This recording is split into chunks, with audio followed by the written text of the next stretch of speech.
নমস্কার বন্ধুরা, আজকে আপনাদের সঙ্গে শেয়ার করছি থানকুনি পাতা ও সবজি দিয়ে হালকা পাতলা বাটা মাছের ঝোল। খুবই স্বাস্থ্যকর একটি রেসিপি।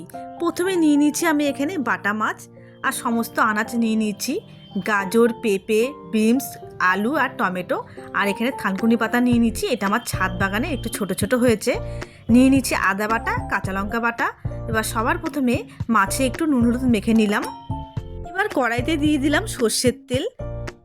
এবার সমস্ত মাছ হালকা লাল করে একটু ভেজে নেব। বেশি ভাজার দরকার নেই, কারণ একদম জ্যান্ত মাছ, হালকা একটু ভাজলেই হবে। ব্যাস, আমার মাছ ভাজা হয়ে গেছে, উঠিয়ে নেব। এবার ওই তেলের মধ্যে ফোড়নে দেব কালো জিরে আর কেটে রাখা আলু, পেঁপে, বিনস, গাজর। আমরা পাতলা করে ঝোল করলে মাছের ঝোলে প্রায় আমরা ধনেপাতায় ব্যবহার করি। একবার থানকুনি পাতা দিয়ে এই মাছের ঝোলটা খেয়ে দেখবেন, সত্যি খেতে খুবই সুন্দর। দিয়ে দিলাম পরিমাণ মতো নুন আর কেটে রাখা টমেটো।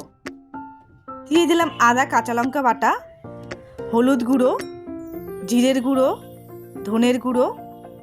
আমি এই রান্নাতে শুকনো লঙ্কার গুঁড়ো ব্যবহার করলাম না, আপনারা চাইলে দিতেও পারেন, কিন্তু কাঁচা লঙ্কাতে করলে স্বাদটা একটু অন্যরকমই হবে।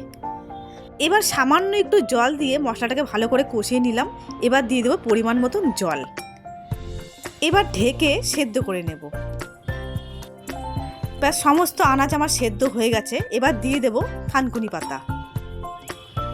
এবার দিয়ে দেব ভেজে রাখা মাছ।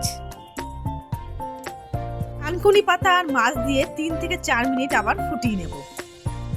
ব্যাস, আমার রেডি হয়ে গেল পাতলা করে বাটা মাছের ঝোল। অবশ্যই আপনারা থানকুনি পাতা দিয়ে এই রেসিপিটি ট্রাই করে দেখবেন। আর আজকের রেসিপি আপনাদের ভালো লেগে থাকলে অবশ্যই পাশে থাকবেন। আমি যদি নতুন নতুন ভিডিও আপনাদের সঙ্গে শেয়ার করতে পারি।